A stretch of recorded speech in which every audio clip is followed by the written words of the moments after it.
അപ്പം ഇന്ന് ഒരു അൺബോക്സിംഗ് ആണ്. Hello every one, welcome back. അപ്പോൾ ഇന്നൊരു അൺബോക്സിങ് കണ്ടാലോ.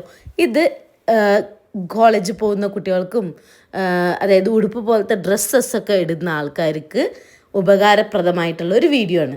എന്താണെന്നല്ലേ, ലോങ് ഷിമ്മി ഇല്ലേ, നമ്മുടെ ഷിമ്മി എന്നാണോ അതിന് പറയാമെന്ന് എനിക്കറിയില്ല, പക്ഷേ അങ്ങനെ ഒരു ഐറ്റമാണ്. ഞാൻ ഈ ഇടയ്ക്ക് ഒരു ഡ്രസ്സ് മേടിച്ചപ്പോൾ അത് ചെറുതായിട്ട് ഇങ്ങനെ നിഴലടിക്കുന്ന പ്രശ്നമുണ്ട്. അപ്പോൾ ഞാൻ അതിന് വേണ്ടിയിട്ട് എനിക്ക് മേടിച്ചൊരു ഐറ്റമാണ്. എനിക്ക് നല്ലതായി തോന്നിയതുകൊണ്ട് ഞാൻ നിങ്ങൾക്കും കൂടി കാണിച്ചു തരാമെന്ന് വിചാരിച്ചു. ഇത് ഇൻറ്റിമസി എന്ന് പറഞ്ഞിട്ടുള്ള ഒരു ബ്രാൻഡിൻ്റെ ഒരു ലോങ് ഷിമ്മിയാണ്. നല്ല ബനിയൻ ക്ലോത്ത് പോലത്തെ മെറ്റീരിയലായിരുന്നു. അത്യാവശ്യം ഇറക്കമൊക്കെ ഉണ്ടായിരുന്നു. ഞാൻ മേടിച്ച സാധനം അത്യാവശ്യം മുട്ടിൻ്റെ അത്രയോളം തന്നെ ഇറക്കമുണ്ടായിരുന്നു കേട്ടോ. അപ്പോൾ ഇതിൻ്റെ ലിങ്ക് വേണമെന്നുണ്ടെങ്കിൽ ഞാൻ ഡിസ്ക്രിപ്ഷനിൽ കൊടുക്കുക, വേണമെന്നുള്ളവർ ചെക്കൗട്ട് ചെയ്യുക. എല്ലാ കളേഴ്സും അവൈലബിൾ ആണ്. അപ്പോൾ അത്രയേ ഉള്ളൂ. അടുത്ത വീഡിയോയിൽ കാണുന്നവരെ എല്ലാവർക്കും ബൈ ബൈ.